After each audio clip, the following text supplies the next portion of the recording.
hyperbola. So that is the fourth figure in this chapter of conic sections. So देखते हैं hyperbola क्या होता है. So this kind of a shape,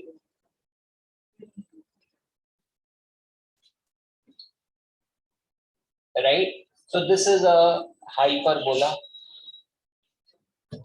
Ellipse में these two curves were joined to each other. अब ये उल्टे हैं, right? और joined नहीं है, ये यहाँ पे infinity तक जाता है और ये भी ऐसे infinity तक जाता है, right?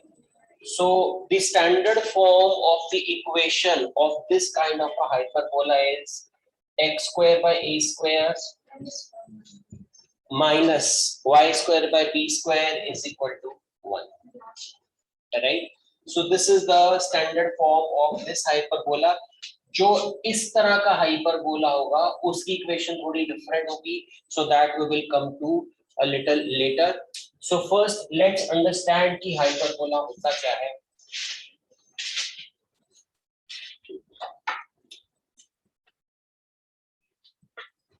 So these are 2 points which we define as the focus of the hyperbola. So this is f1, this is f2. So hyperbola पे जो भी कोई point हो, मान लो ये point मैंने P लिया, so f2p minus f1p is always a constant. नहीं, वो ellipse में था. Ellipse में क्या था कि कोई भी point होता है, for example यहाँ पे, और ये f1 f2 है, so this distance f1p plus f2p is always a constant. Ellipse में दोनों distances का sum हमेशा constant है, right? इसमें the difference of the two distances is constant. So that's the difference. ये दो focus define किए हैं. And tease any point on the hyperbola. On any hyperbola? Any point. चाहिए point हो, चाहिए point हो, चाहिए point. Ellipse को देखते हैं. Ellipse को visualize करना ज्यादा आसान है. ये मान लो f1 है, ये f2 है. आपने thread लिया, ये thread है पूरा, यहाँ से यहाँ तक. आपने यहाँ पे एक pencil रखी, right? अब thread की length fixed है. This length plus this length is fixed. अब आप उस pencil को कहाँ घुमा सकते हो, जो tracing हो जाएगी, so that is ellipse. तो ये point मान लो आया, इसका distances from the two focus, that is always a constant. जब यहाँ point आएगा, so distance of this point से P3 is constant. दोनों distances लेंगे, F2 से distance और F1 से distance. वो sum हमेशा constant होगा. कहीं पे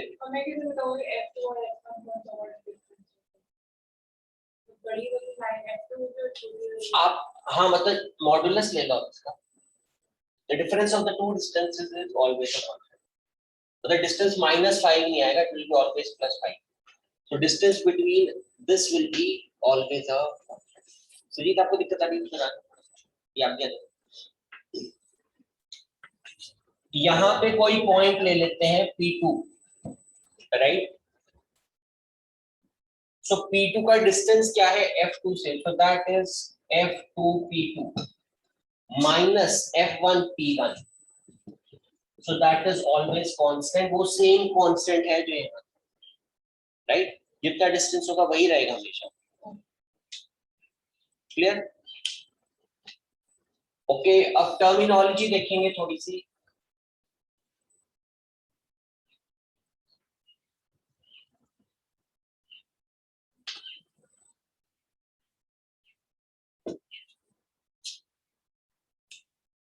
So this axis is referred to as the transverse axis.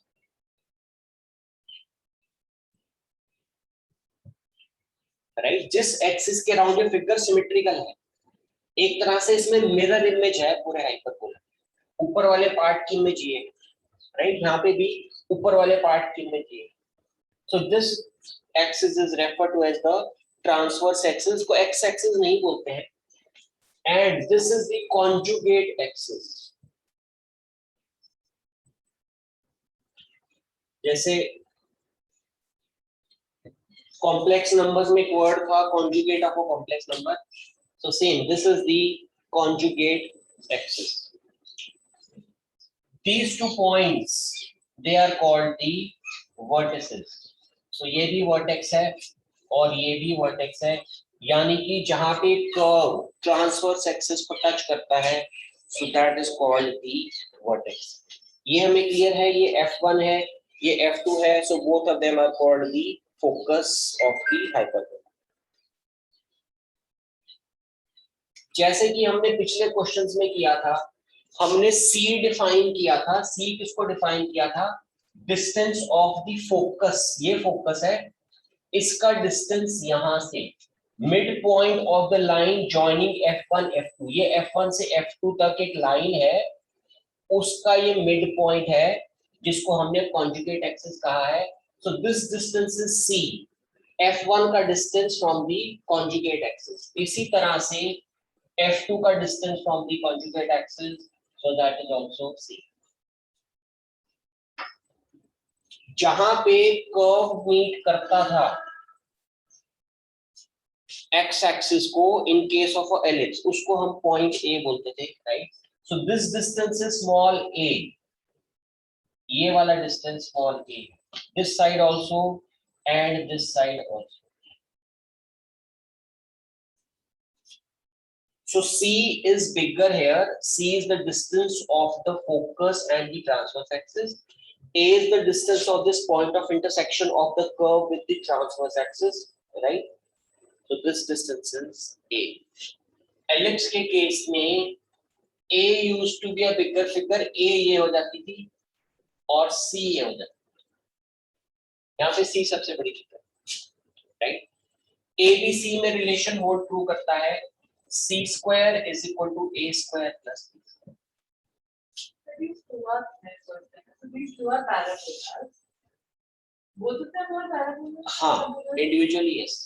And if we like conjugate them together, it becomes an ellipse. Becomes a yes. If its orientation is this becomes the ellipse.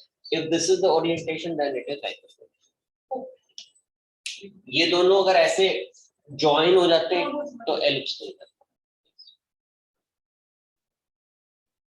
So C, A और B में क्या relation है? C square is equal to A square plus B square.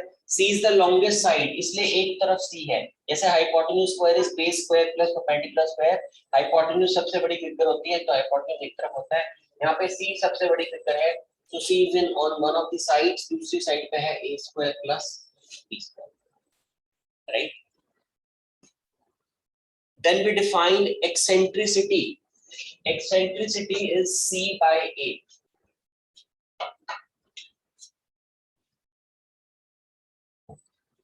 Eccentricity of a hyperbola, ये term use होती है, हमें केवल इसका फॉर्मूला ही याद रखना है। Eccentricity is defined as C upon A.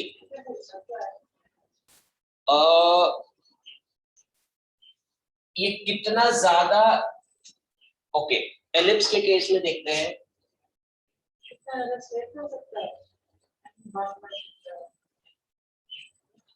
Ellipse के केस में यहाँ पे ये सर्कल ही है, राइट? So eccentricity is 0। अब ये थोड़ा सा कंप्रेस हो गया एलिप्स में, सो एक्सेंट्रिसिटी से मे बी अराउंड से 0.5, क्योंकि एलिप्टिकल है ही नहीं नेचर। एक्सेंट्रिसिटी से पता चलता है कि कितना एलिप्टिकल नेचर है।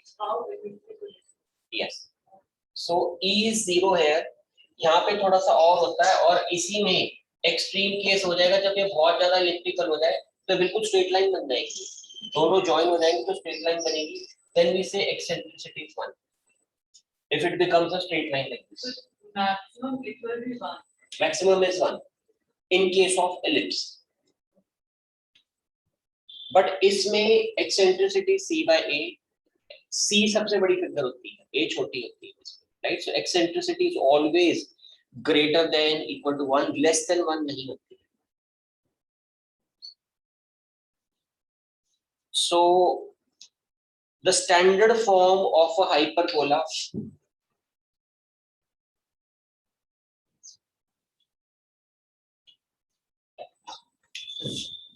x square by A square minus y square by B square is equal to 1. So this is the standard form of the equation of a hyperbola.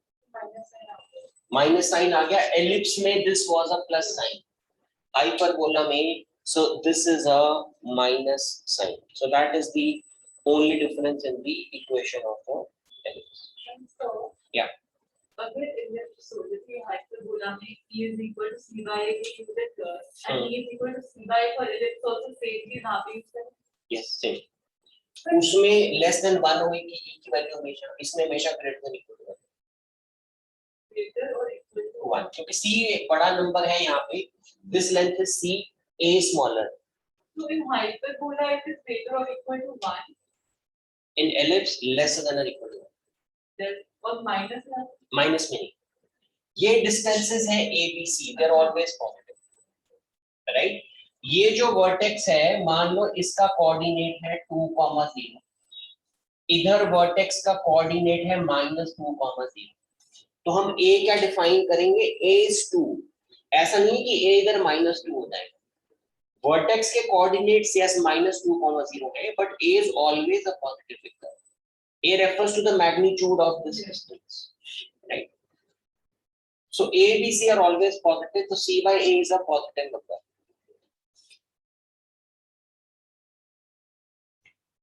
अगर एक पॉइंट 2,3 इस पे लाई करता है, तो यहाँ पे क्या पॉइंट हो जाएगा? इसकी रिफ्लेक्शन क्या बनेगी एक्स एक्सिस में? So 2,-3. ये पॉइंट की रिफ्लेक्शन y एक्सिस में क्या बन जाएगी? -2 + 3. y एक्सिस पॉजिटिव है ना, और यहाँ पे क्या हो जाएगा? -2 -3, राइट? तो एक पॉइंट अगर 2, 3 लाई करता है इस कर्व पे, तो 2, -3 भी करेगा, -2, 3 भी करेगा, -2, -3 भी. और in general we can say if a point xy lies on the hyperbola, x, -y भी करेगा, -x, y भी करेगा लाई, और -x, -y. तो तीनों पॉइंट्स लाई करेंगे on the hyperbola, चारों पॉइंट्स.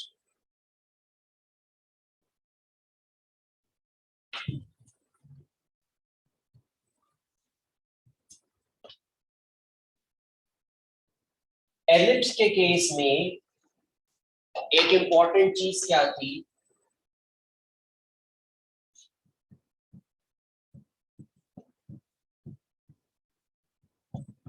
ये सिग्निफिकेंट होता था कि ये नंबर पड़ा कि ये नंबर पड़ा, उससे ओरिएंटेशन चेंज हो जाती थी. एलिप्स या तो फिर ऐसे होता था, या एलिप्स ऐसे वर्टिकल हो जाता था, राइट? डिपेंडिंग कि ये नंबर बड़ा है कि ये बड़ा है, कौन सा बड़ा है. इस केस में दोनों के बड़े या छोटे होने से कोई फर्क नहीं है, इस साइन का फर्क. अगर ये माइनस साइन है, तो the orientation of the hyperbola is this, irrespective कि A बड़ा है कि B बड़ा है. And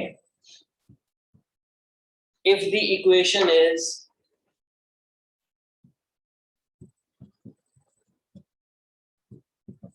this,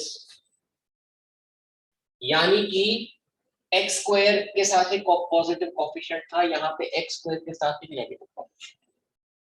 अगर ऐसा होगा तो ओरिएंटेशन बिकम्स. इसमें ये टर्म बड़ी है कि ये छोटी है, this does not matter. Ellipse में मैटर करता था कि बड़ी कौन सी है, उससे ओरिएंटेशन चेंज होती है. इसमें साइन से ओरिएंटेशन चेंज होती है. अगर ये x स्क्वायर -y स्क्वायर इस फॉर्म में है तो इस तरह का है, y स्क्वायर -x स्क्वायर इस फॉर्मेट में है तो हमारा हाइपरबोला की शेप इस तरह की. Then we define a term called latus rectum.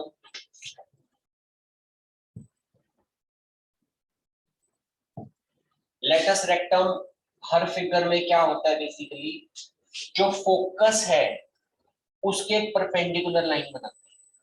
ये ट्रांसवर्स एक्सिस है, इस पे एक फोकस लाइन करता है, यहाँ पे एक परपेंडिकुलर लाइन बनाते हैं. This is called the length of the latus. Parabola के केस में भी यही होता था. अगर इस तरह का पैराबोला है, ये फोकस है, so this distance is referred to as the latus rectum. ये उसी तरह की दो फिगर्स हैं बेसिकली. पैराबोला ये होता है, ये दो है सिर्फ. Yes. Okay, now latus rectum, the length of the latus rectum is same 2b square by a. यही फॉर्मूला हमारा एलिप्स के लिए था, तो यही फॉर्मूला हमारा हाइपरबोला में है 2b square by a. a ये हमने डिफाइन किया था जहां एक कर्व कट करता है, so this length is a. And BL? Okay, इसमें b थोड़ा सा विजुलाइज करना कॉम्प्लिकेटेड है. एलिप्स में b बड़ा आसान था, b समझना कि b क्या होता है. हाइपरबोला में समझते हैं व्हाट इज b.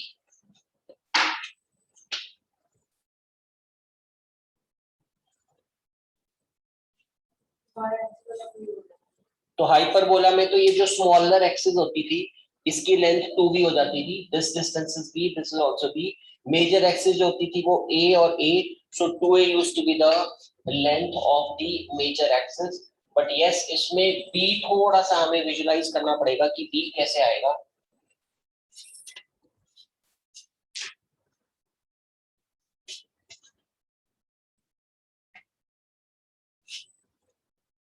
तभी वर्टिकली बना होता, तो जो एक्स एक्सिस के ऊपर है वो भी होता.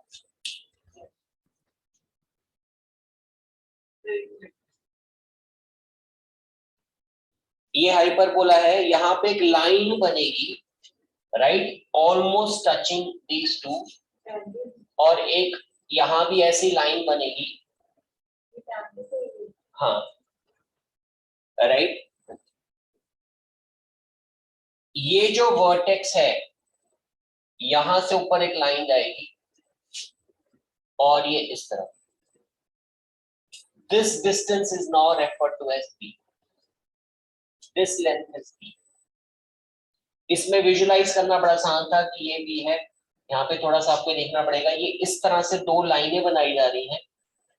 जो वर्टेक्स है इससे ऊपर जाएंगे, इस लाइन तक पहुंचेंगे, वहां से कॉरेस्पॉन्डिंगली y कोऑर्डिनेट देखेंगे, then this length is called b. Right.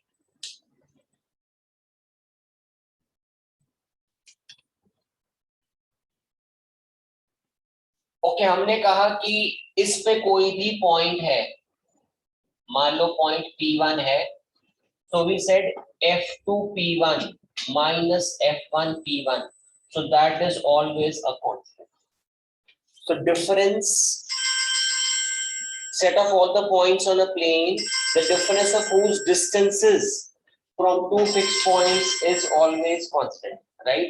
So that is what a hyperbola is.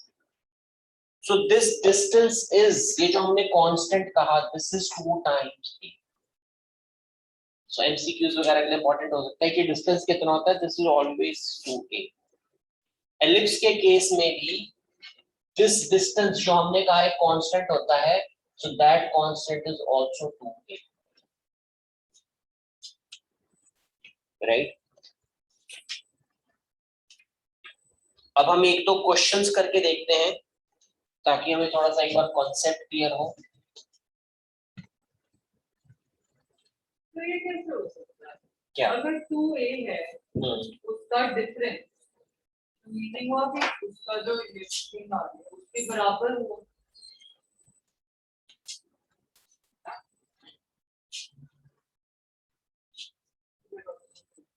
सो मान लो यहाँ कोई पॉइंट है, राइट. सो इसका डिस्टेंस देखना है यहाँ से और यहाँ से. So this length minus this length is always this 2a. ये 2a है क्योंकि ये a था और ये भी a था, सो इतनी लेंथ 2a है. इन दोनों डिस्टेंसेस का डिफरेंस हमेशा 2a होगा. वर्टेक्स का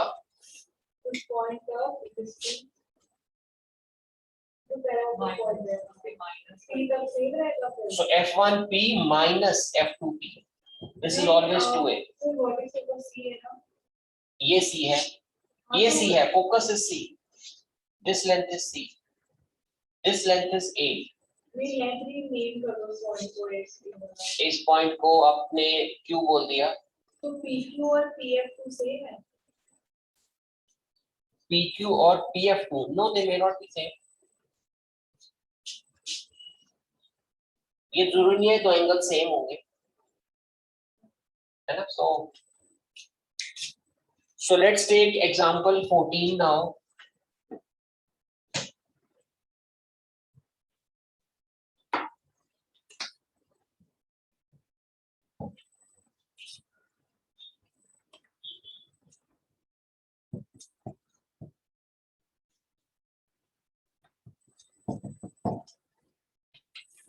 So in this, find the coordinates of the vertex. A is 3 and B is 4. Yes, the standard form is this. उससे compare करेंगे. Minus 3 comma 0 and So A is 3 minus 3 comma 0 and 3 comma 0. and B is 4, right? So coordinates of the, सबसे पहले चलो focus कर लेते हैं. Focus के क्या कोऑर्डिनेट्स So होंगे? coordinates vertex के minus 3 और 2 comma 0. हाँ, वर्टेक्स के 3 0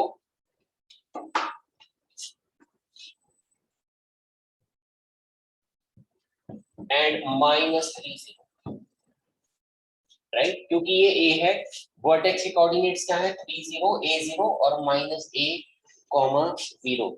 अब हमें फोकस निकालना है. फोकस के लिए C चाहिए, हमें A और B पता है, राइट? सो फॉर्मूला रिकॉल करेंगे. C square is equal to A square plus B square. C is the longest side. Ellipse के केस में A used to be the longest side, तो उसमें फॉर्मूला बनता था 5. A square is equal to B square plus C square. Longest side has to be on one of the sides, right? C is 5. So C square is 25, so C is 5. So the coordinates of the focus are, एक यहाँ है, एक यहाँ है. 5 0 minus 5. So 5 0 and -5 0. So these are the coordinates of the focus. Eccentricity.